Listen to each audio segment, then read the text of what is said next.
Maabitha urigiti thibitari-ini wa Pale Nyahururu ni matabanite githomo na ithimi kuri muingi uria wikinyitie niguo kumenya ugima wa higo ciao niguo kunyitanira na thi yothe kuririkana andu aria mari na mirimu ya higo kuria ikinya ria andu kwiyumiria na njira nene ritugiritio ni maabitha aya.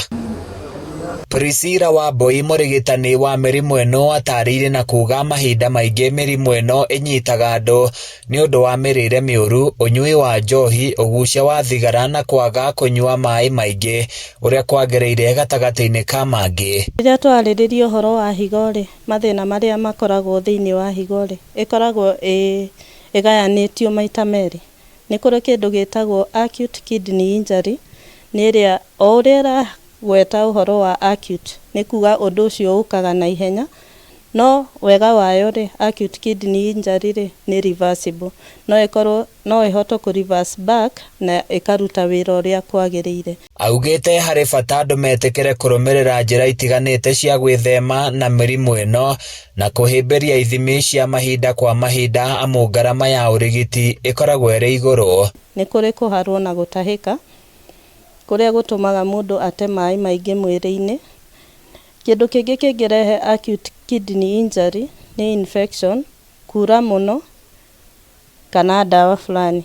Kwi andu makoragwo maki access dawa raithi muno chemistry-ini matakumenya niki ingika harm to the kidneys, na nicio twitaga nephrotoxic drugs.